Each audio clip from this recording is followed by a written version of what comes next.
Agradezco al Teatro Solís por generar este espacio de reflexión cultural. Agradezco a los auspiciantes del ciclo, Marea Limitada, Campo Claro, la Cooperativa de la Previsión Social, y uno que se agregó que todavía no está en el banner, que es la distribuidora de libros Guzzi,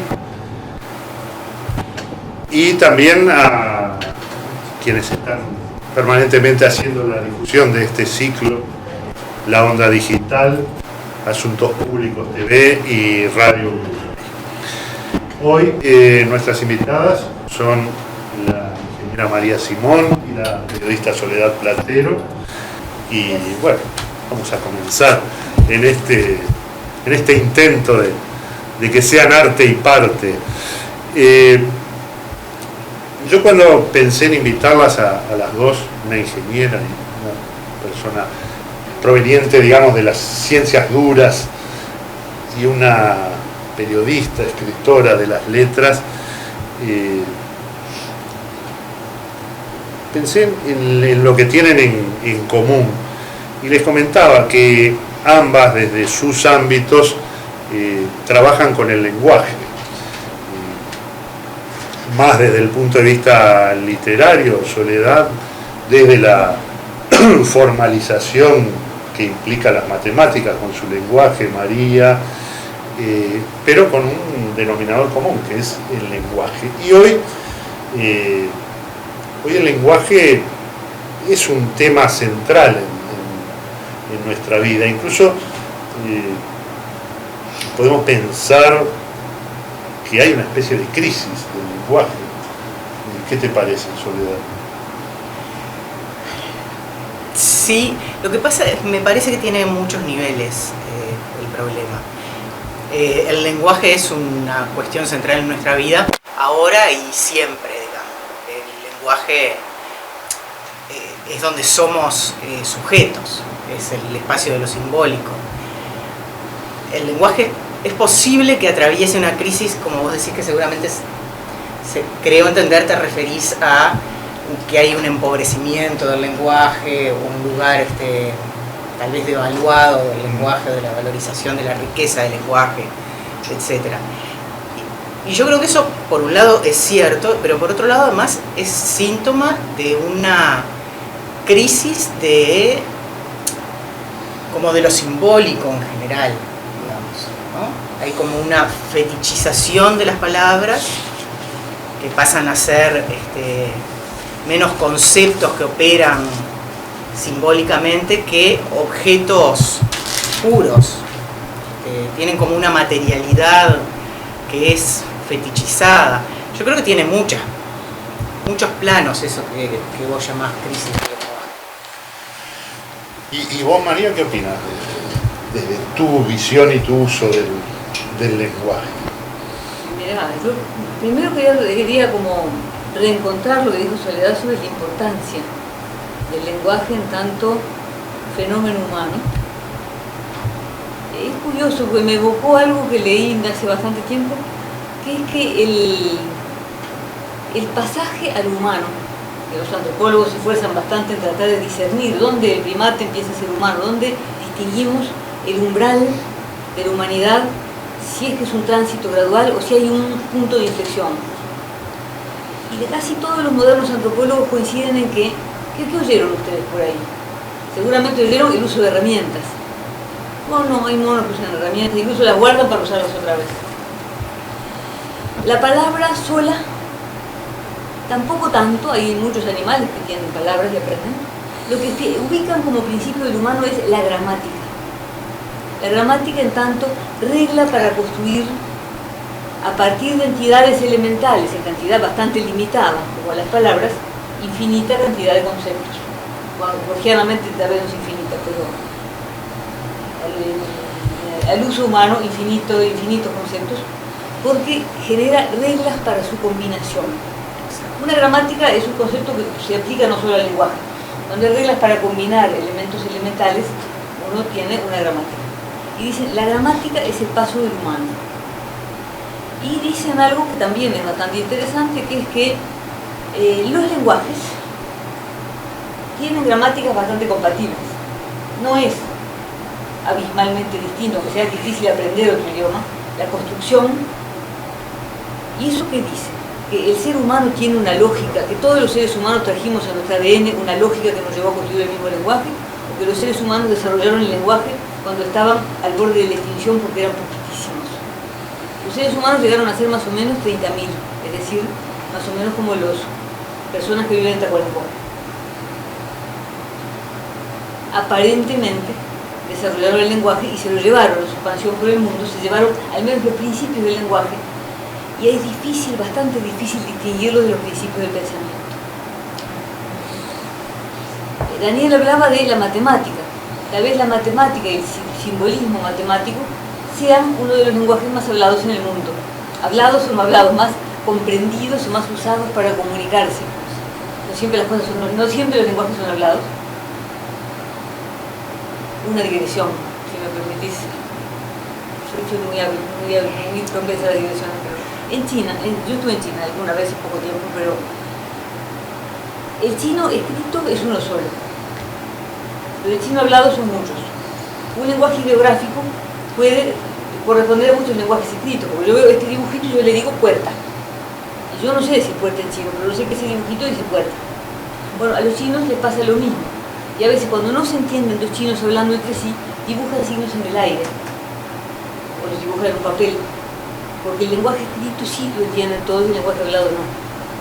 Lo cual parece un invento de los emperadores para gobernar un imperio, pero no dar paso a las rebeliones.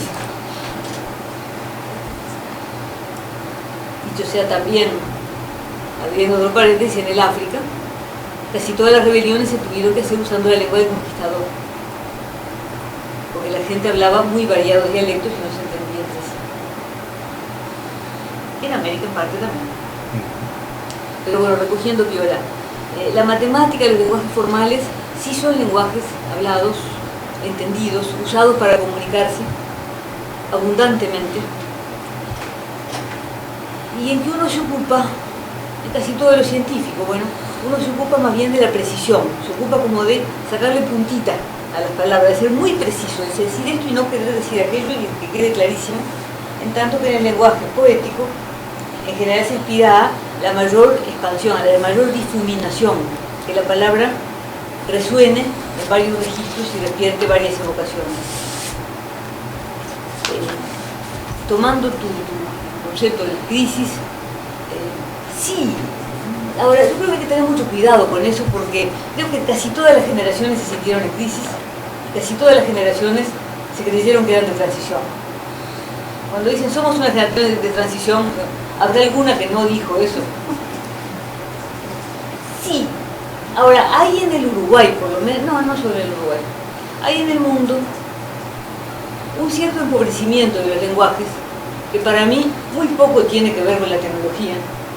Todo el mundo enseguida va y le echa la culpa al lenguaje, al mensaje de texto, o al WhatsApp, o al... Si hasta te completan las palabras bien escritas, los pobres aparatitos.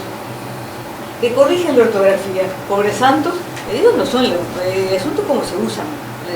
Nunca hay que echarle la culpa a la herramienta.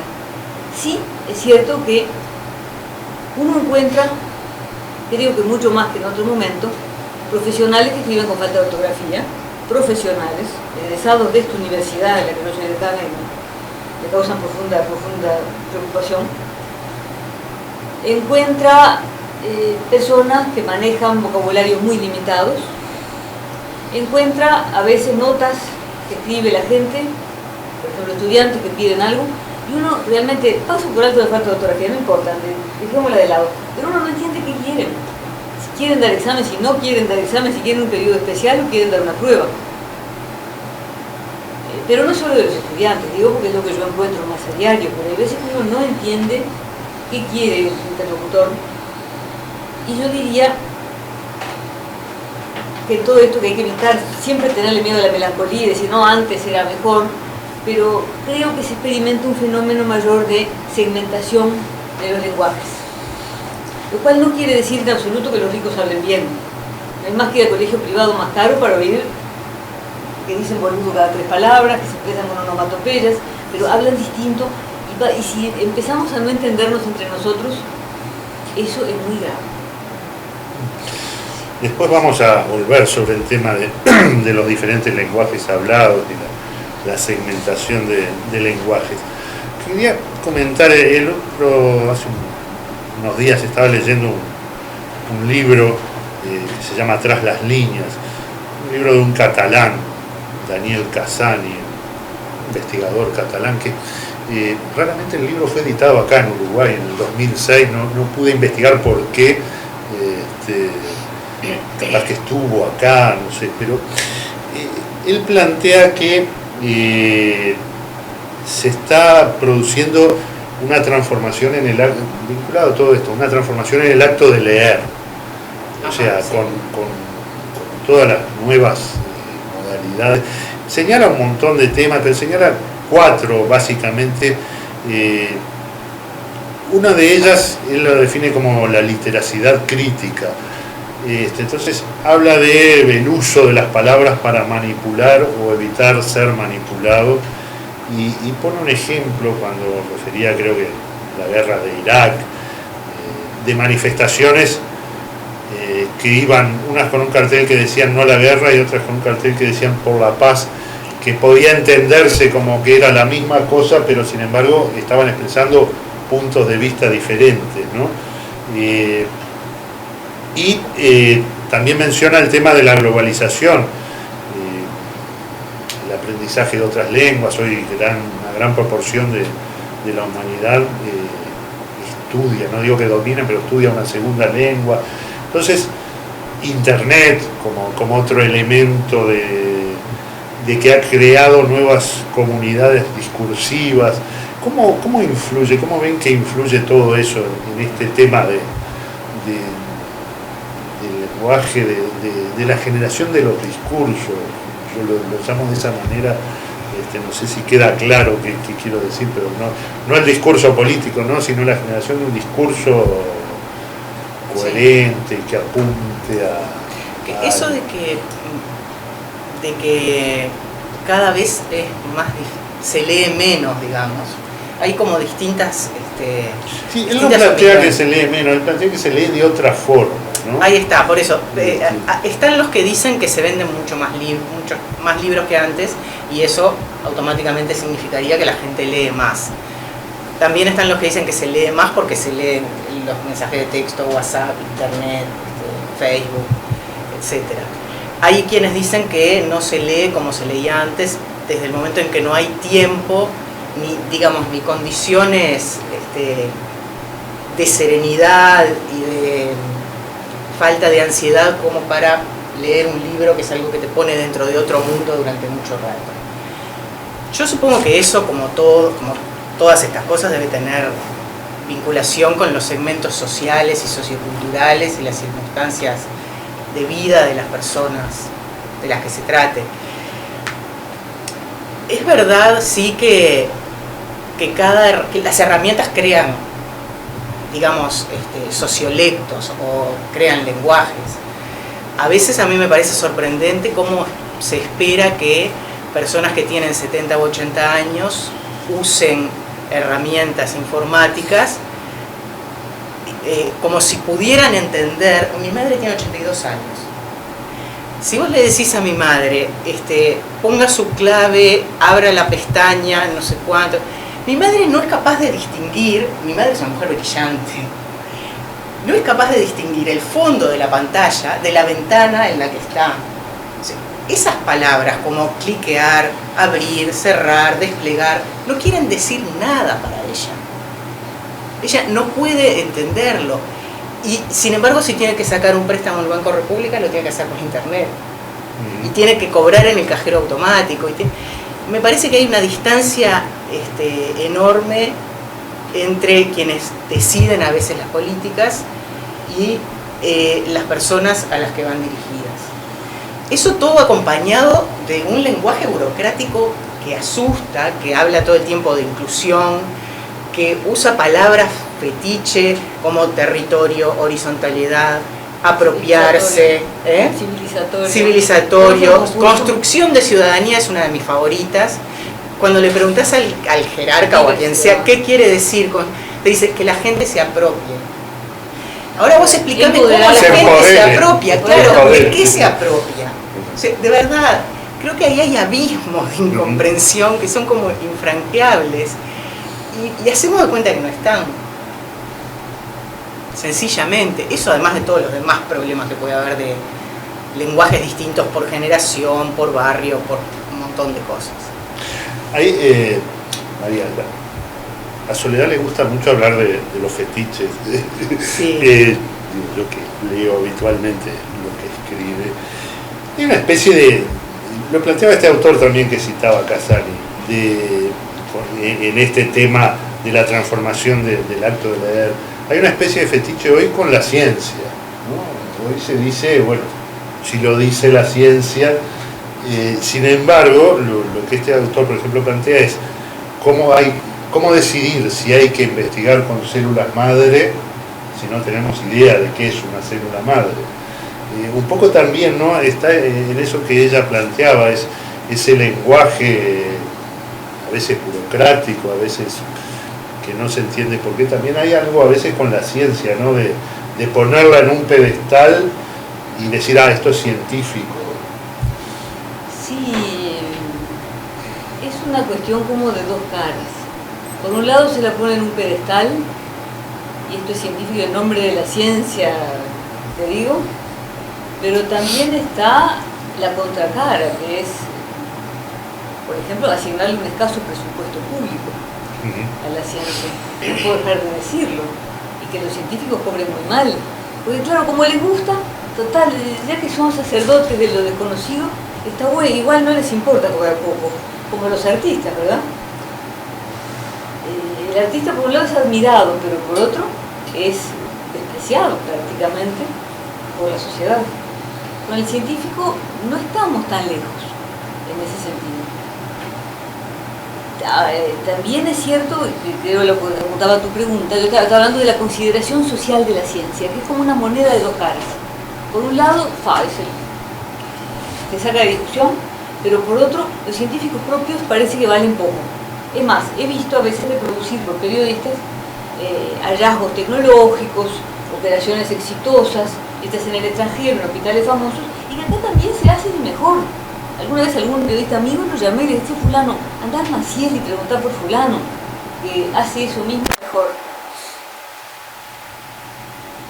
Por otra parte, hay sí, y en eso tal vez tengamos responsabilidad nosotros, un uso de las palabras científicas rápido, simplificatorio, esquemático, y ni la gente pregunta, ni nadie se toma el trabajo de explicarle qué es una célula madre, qué es una regasificadora, por qué se puede precisar, por qué... Yo creo que pasa algo como lo que ella decía con construcción de ciudadanía, o sea, son como monedas de cambio esas palabras. Regasificadora. Regasificadora. Para algunos está todo bien, para otros está todo mal, pero nadie preguntó qué era y nadie se tomó el trabajo de explicarlo.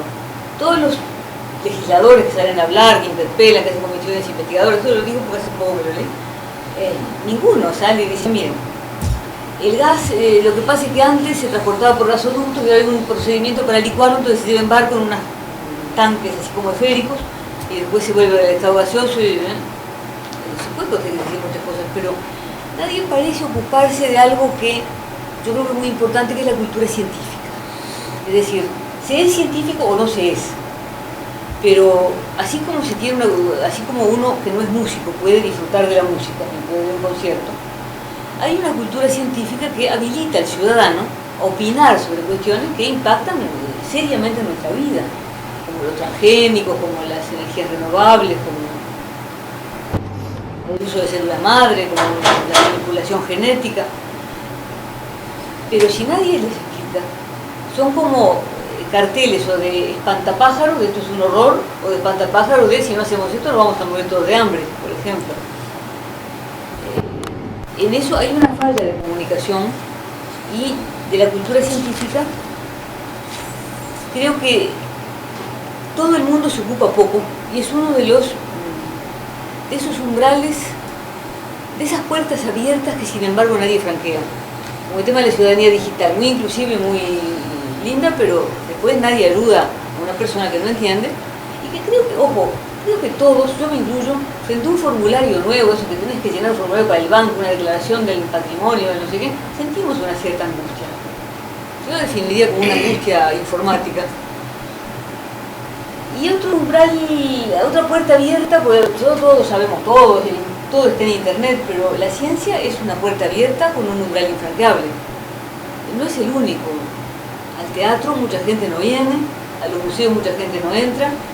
En el teatro la entrada es muy barata, sobre todo la Comedia Nacional, y los museos casi todos son gratis. No es la entrada. Hay que construir puentes para que esas puertas se franqueen, y la ciencia es una de ellas. No es que todo el mundo tenga que ser científico, cada cual tiene su vocación, pero tiene que poder entender. Hay algunos esfuerzos loables en el periodismo uruguayo, pero diría que pocos.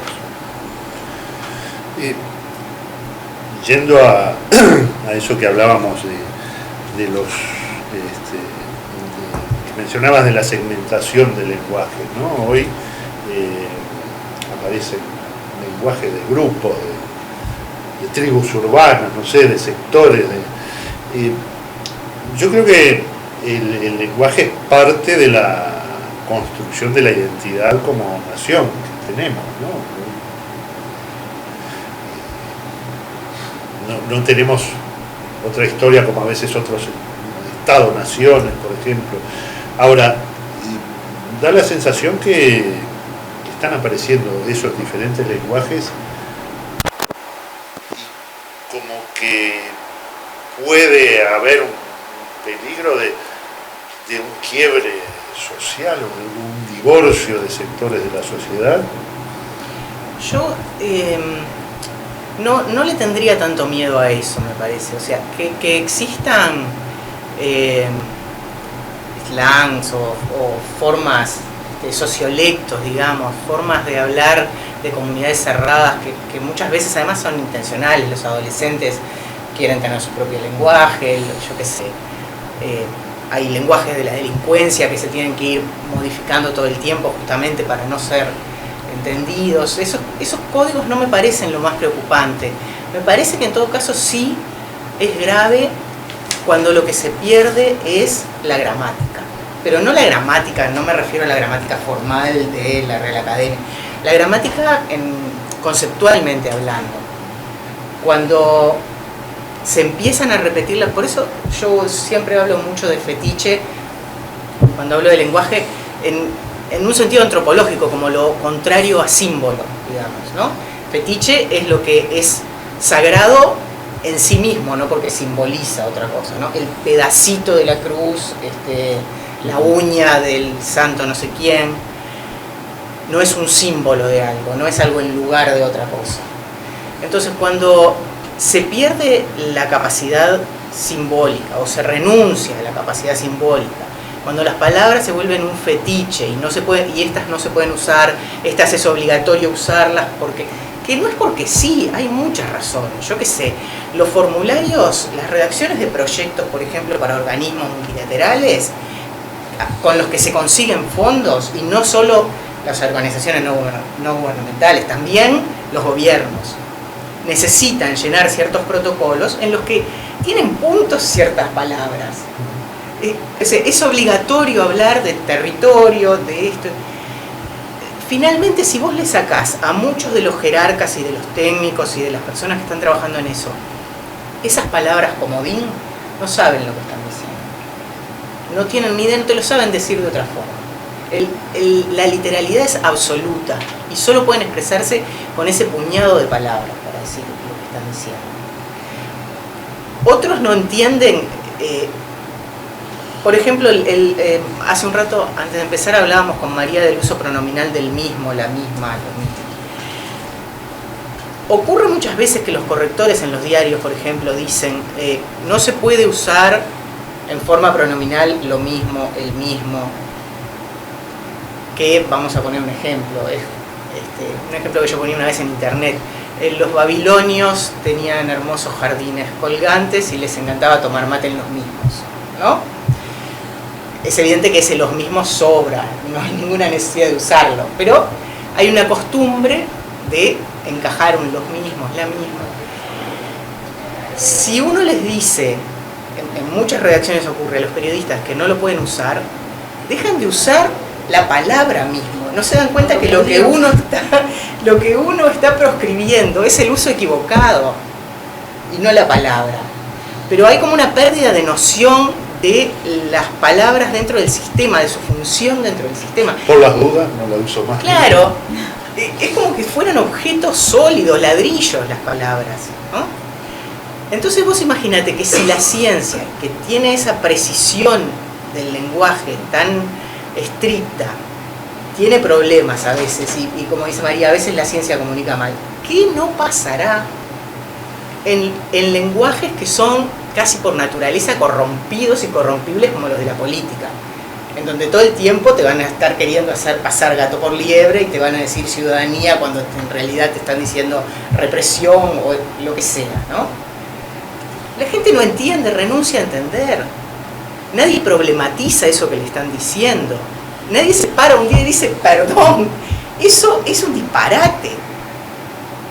Sencillamente hacemos de cuenta que no existe y cada uno está en su cápsula. Y bueno. ¿Y cómo es hacemos de cuenta que entendemos. Que hacemos como que entendemos. Claro. ¿Cómo es la gramática? ¿Cómo funciona esa gramática en la ciencia? ¿Cómo se relacionan las diferentes gramáticas? ¿Cómo se relaciona el lenguaje científico con el lenguaje del resto de la sociedad? Bueno, las gramáticas siempre son formas de organizar el discurso y no se diferencia mucho de la organización del pensamiento. Sabemos poco de cómo se pensaría sin palabras. Es de las cuestiones que están bastante misteriosas. Lo que es la psicología básica, la psicología como ciencia básica.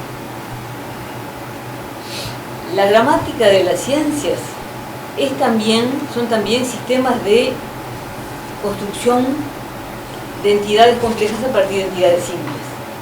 Por ejemplo, en la geometría, en el álgebra, hay entidades simples y después los relacionamientos entre ellas forman estructuras y esas estructuras serían equiparables a gramáticas.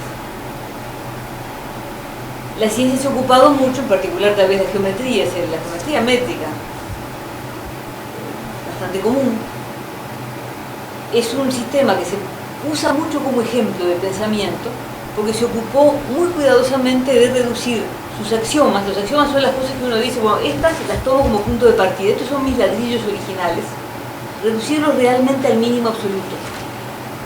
Se preocuparon mucho de si había uno que era demostrable a partir de los otros, ese no estaba en el conjunto de herramientas original. Con esas herramientas básicas y las reglas de construcción, las reglas lógicas, que son como la gramática de la ciencia, un ser humano solo y sin nada, y encerrado, podría reconstruir toda la geometría. Lo cual es tal vez el ejemplo de compresión de la información más drástico que se puede poner. Porque los axiomas son realmente tontos, son dos puntos determinan una recta. Dos rectas se cortan en un punto. Es decir, existen elementos. Los ladrillos básicos son punto, recta, plano, y después las reglas son muy simples entre ellos. Y después a partir de eso se puede construir un edificio complejísimo. Esa es la ciencia y su gramática verdaderas. Hay una especie de mala popularización de la ciencia, porque, ojo, la popularización de la ciencia es enormemente respetable. Es lo que es la cultura científica a la que todo ciudadano debería tener derecho, y todo el mundo debería tener derecho a preguntar. Tal vez uno de los daños mayores que existen es la vergüenza de preguntar. Nadie se para en el medio de una rueda de prensa, todos los periodistas te preguntan sobre la energía renovable o sobre los transgénicos. Nadie se para y te pregunta, dígame, señor, ¿y qué es un transgénico? Dígame, profesora, explíqueme, si en realidad la manipulación genética es antiquísima, ¿verdad? La manipulación genética, desde que se empezó a cultivar en la tierra, es decir, del neolítico, la gente fue pacientemente seleccionando el trigo que daba más semillas, las manzanas que daban más pulpa comestible y así. La manipulación genética, selección artificial, Bueno, hay que explicarle a la gente por qué el transgénico no es eso, es otra cosa. Pero nadie lo explica. Y además, y la gente ha logrado aparentemente que la gente tenga vergüenza de preguntar o piense que eso es tan difícil que van a demorar 2 horas en explicarme y no tengo ganas. No sé qué es. Pero tiendo a pensar ahora, en este momento, que tal vez es una forma de discriminación. Y la discriminación, tanto hablamos de inclusión, pero la discriminación más fea, más peligrosa realmente, es la que se logra introducirse en la mente del propio discriminado.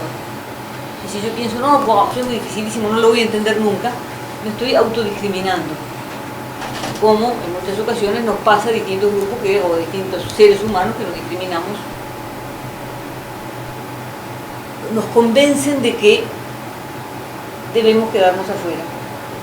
Como el que no entra al museo, pensé que la entrada es gratis, pero ahí hay las porquerías que no voy a entender nada, que me voy a aburrir, o en el teatro me voy a aburrir, no sé cómo se hace, no sé cómo es vestido, no sé cuándo se aplaude, cosas así como que forman parte de lenguajes o gramáticas invisibles, y el dominarlas o no dominarlas te hace ser parte de una élite o te hace ser parte de los marginados en esa cosa.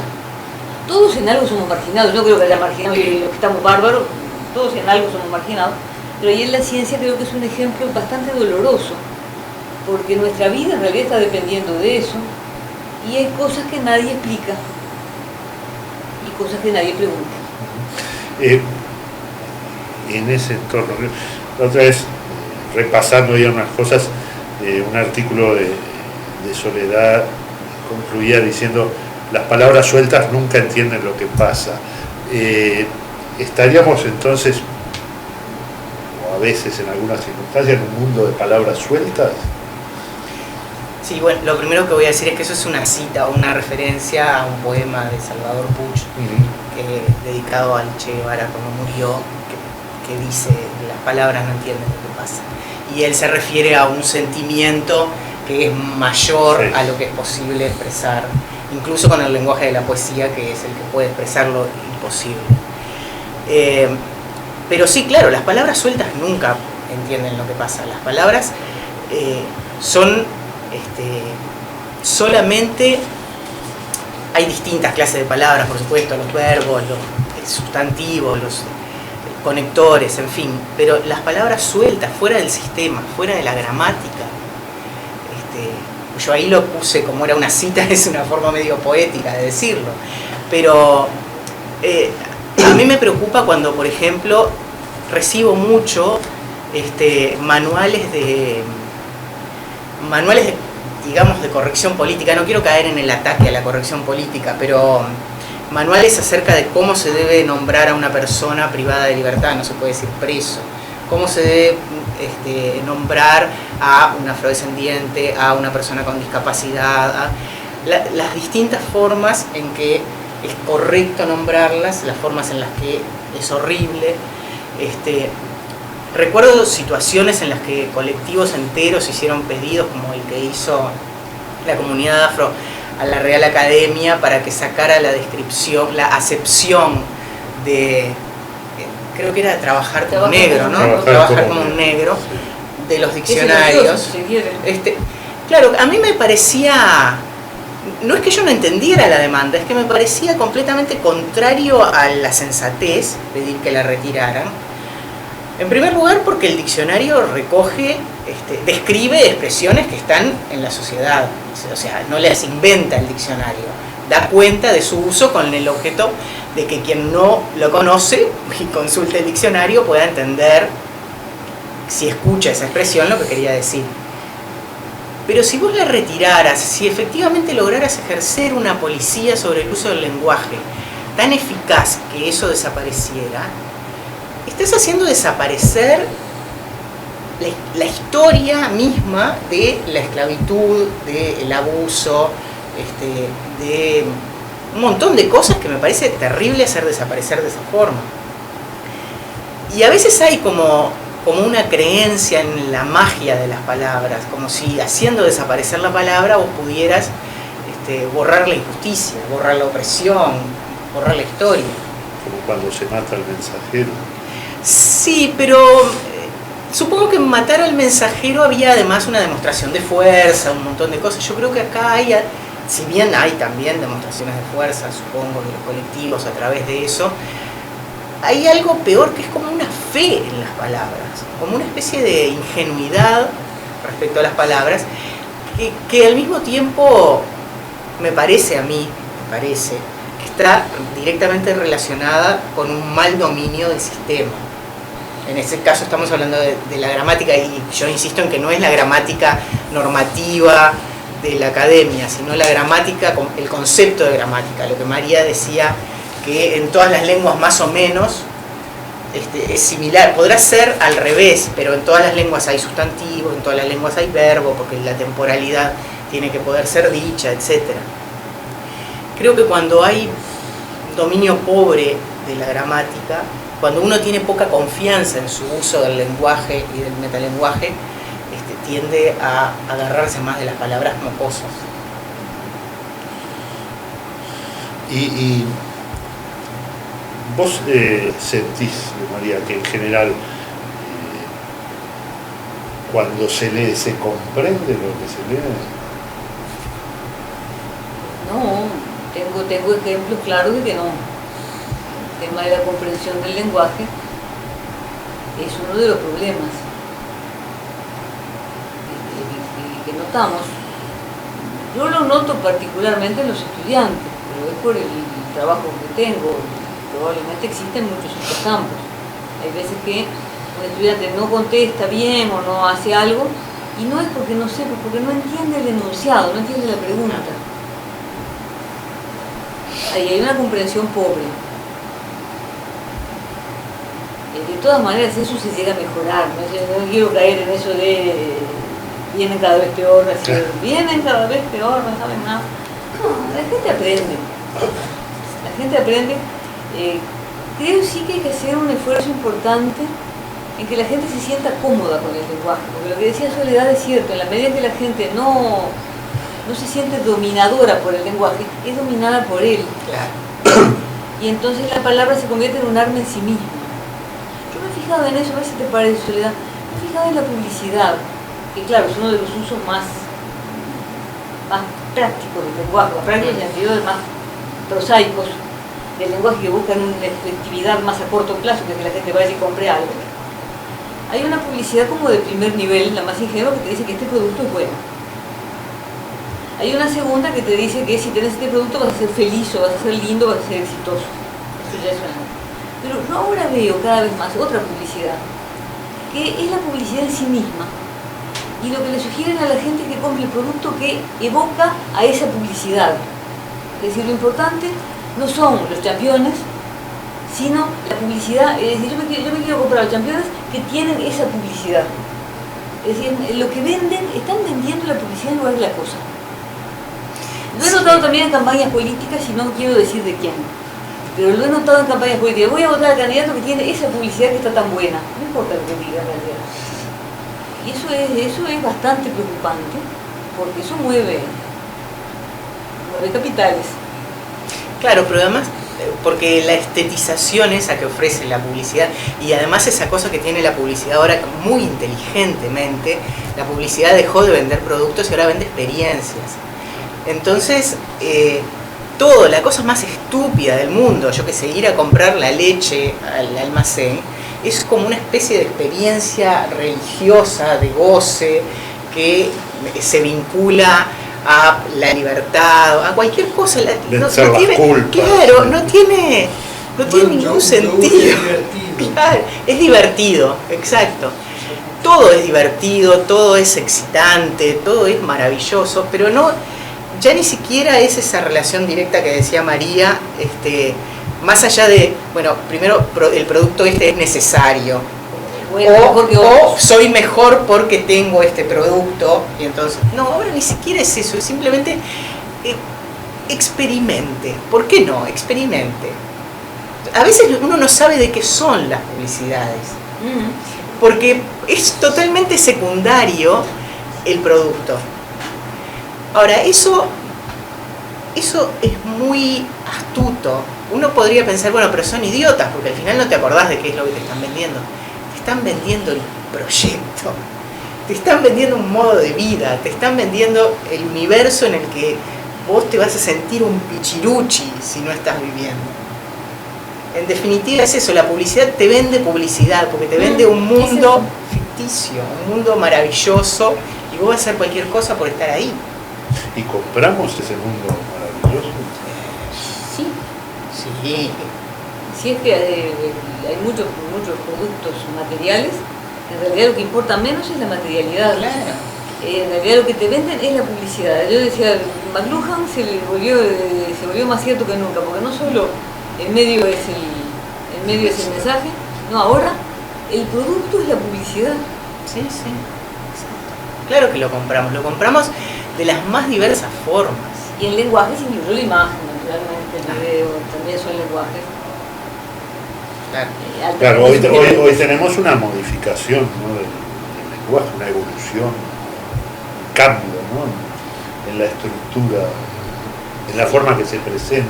El lenguaje siempre se está modificando, me parece, siempre está en evolución y en cambio. No hay, solo las lenguas muertas se quedan quietas.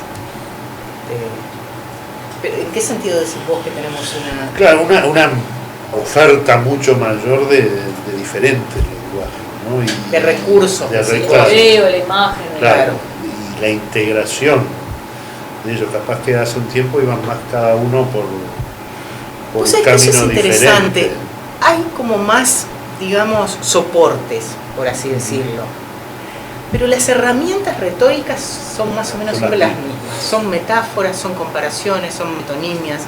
De pronto la gente no las sabe porque nadie tiene por qué saber de retórica, pero las herramientas que usa la publicidad son más o menos siempre esas que son las herramientas que tiene la poesía.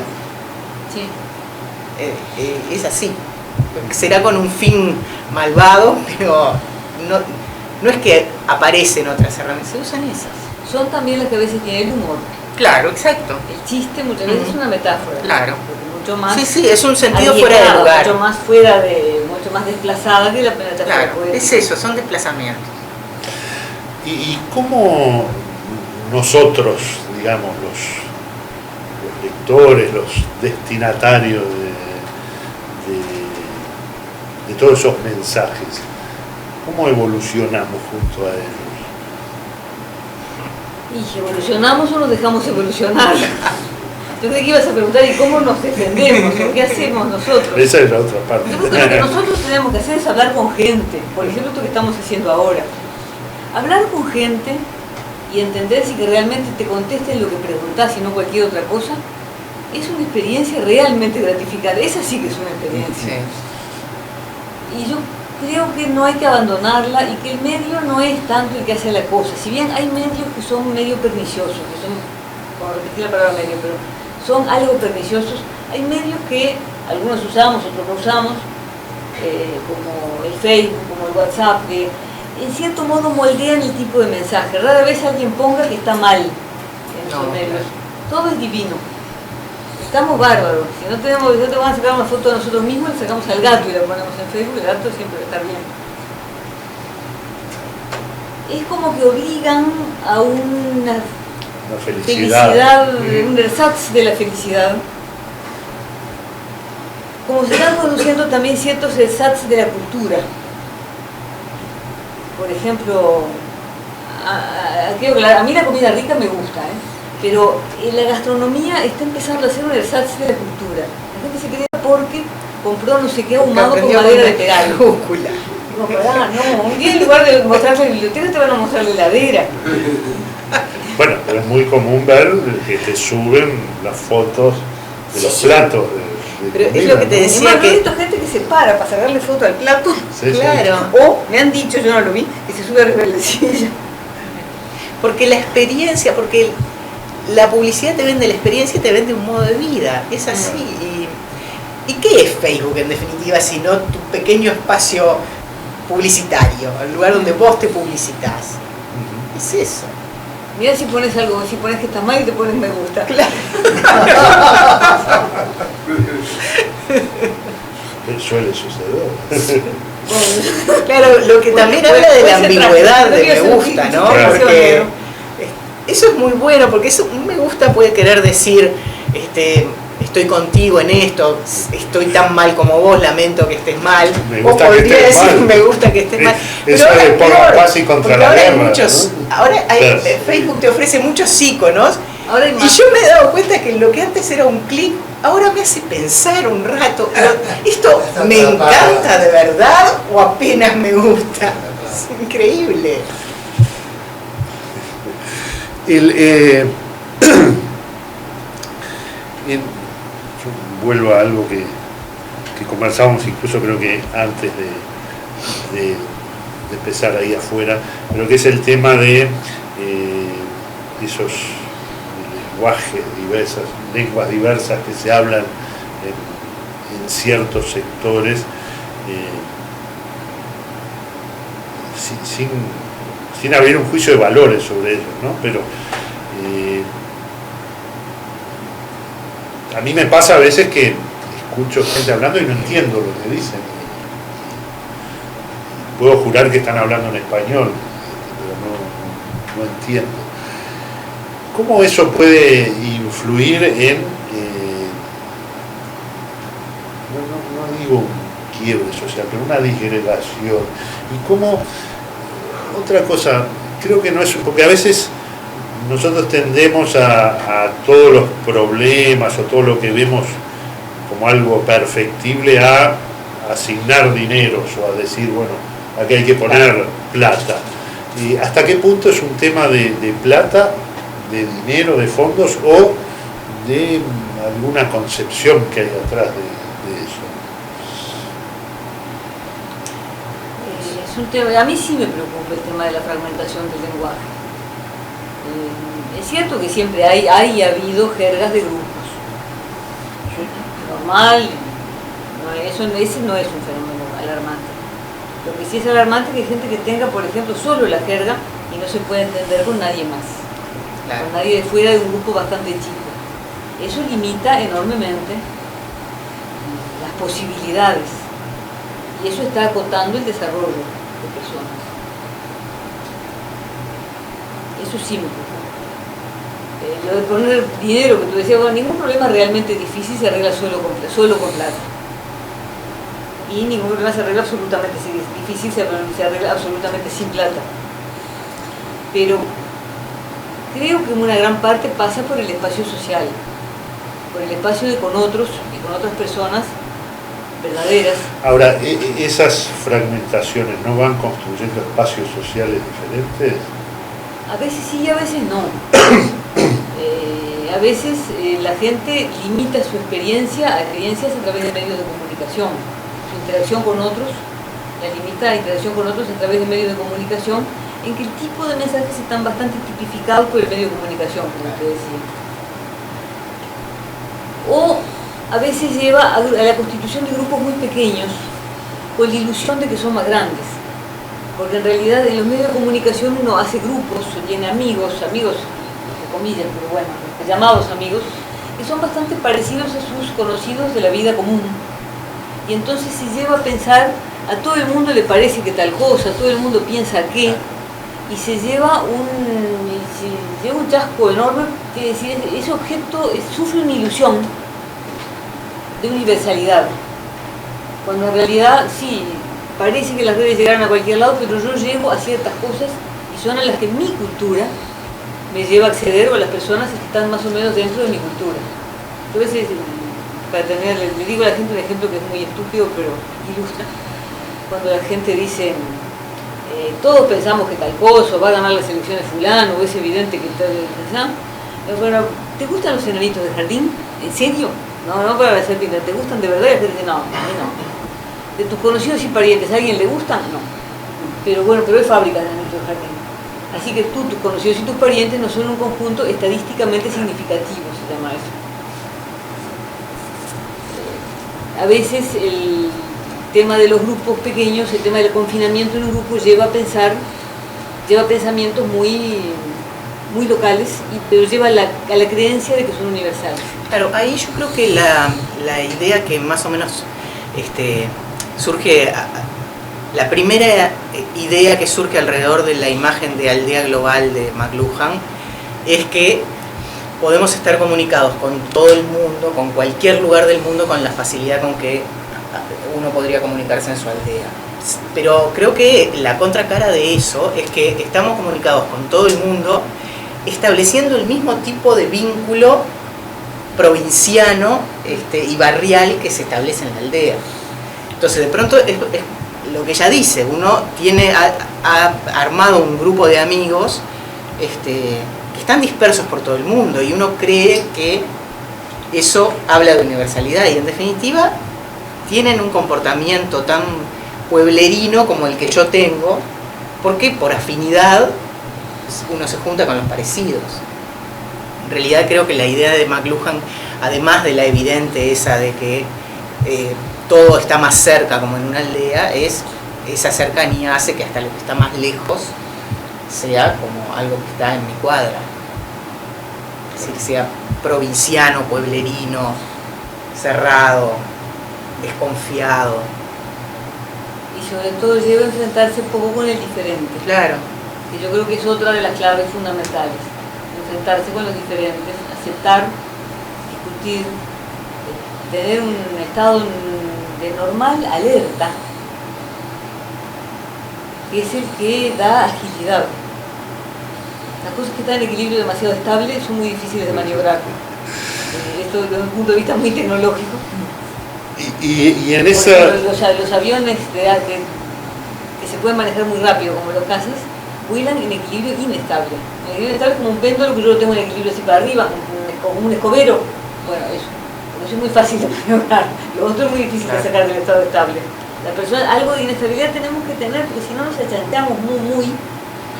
Y esa segmentación nos vuelve más fácil rodearnos de los iguales y borrar a los que no nos gustan. No digo que haya que enfrentarse constantemente a los que no nos gustan, pero una razonable diversidad y una razonable divergencia. Sí, una curiosidad por el otro. O sea, una aceptación de la crítica es muy sana, y sin eso no hay democracia. Y eso englobado con lo que tú decías hace un rato de la necesidad de conversar, de intercambiar, ¿se puede hacer? Podemos, no sé si cambiar el mundo, pero podemos alterar algo su recorrido. Yo creo que sí. Yo creo que sí, porque creo enormemente en el poder de los maestros. Más que, no creo en que cambiar programas o ciclos, eso es lo mismo. Pero si a los maestros, a las maestras en general, se les mete algo en la cabeza, sacan una generación distinta. Confío en algo así como generar ámbitos de eso de si donde no estás no existís, para usar el lenguaje adolescente, es decir, que el liceo y la escuela sea un lugar entretenido y de confrontación amable. Yo creo que eso lo tenemos que poner como meta, porque es la manera. Y no es cierto que el solo medio de comunicación aleje necesariamente. Se puede hacer foros por ejemplo, de los que estamos en una clase, de los que vamos a tal lado, de los que vamos a tal boliche, y eso puede llevar a un tipo de diálogo bastante distinto. Ahora, yo estoy totalmente de acuerdo. Ahora, me parece que la segmentación ya se está dando a tantos niveles que incluso aunque vos quisieras, yo creo que, por ejemplo, la escuela pública y el liceo público son los ámbitos en los que hay menos riesgo de un ambiente cerrado en el que no hay lugar para el otro, ¿no? Eso es evidente. Pero al mismo tiempo también en las escuelas públicas, como la fragmentación social ya es muy grande, las escuelas públicas y los liceos públicos también solo tienen de pronto los chiquilines de un mismo barrio o de situaciones socioculturales semejantes. Entonces, es difícil también en eso. No es aquella escuela pública en la que estaban muy mezclados los chiquilines, creo, ¿no? No soy maestra, así que no lo puedo decir con certeza. Sí, los propios barrios incluso se han ido segmentando, ¿no? Ahí está, los barrios se han ido segmentando. Entonces, por lo menos en Montevideo. Sí. Sí, no sé Sí. cómo será en el interior. Sí, es más en Montevideo. La escuela pública, por ejemplo, es muy distinta la de un barrio a la de otro barrio. Exacto. De todos modos, Pero Eso estoy por de ahí acuerdo la en que es la respuesta. escuela, sí. y no se trata de recuperar aquello, porque no hay nada recuperable. No hay nada, como si algo realmente lo hubiéramos tenido, no lo hubiéramos perdido. Claro. No tuvimos nada. Cuando la gente dice la educación antes era bárbara, la educación, los profesores que teníamos en el IABA, mira, mis padres ahora si vivieran tendrían 90 años, hasta podían vivir. Cuando mis padres fueron al IABA, el único camino para entrar a la universidad es el IABA. Uno mira el edificio de IABA, que es grande y lindo, lindísimo está además, y cabrán por turno 500 personas, ponele 700. ¿Eso qué quiere decir? Que entraban a la universidad menos de 2.000 personas por año. Entonces, no es cierto que hayamos perdido una época tan dorada. Era dorada para los que accedían, que no eran necesariamente ricos económicamente, eso también es lo que pasa, pero no había tal accesibilidad excelente.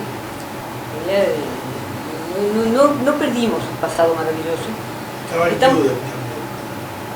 también, pero los privados tenían que ir a dar examen en el IABA, no se tomaba examen los privados.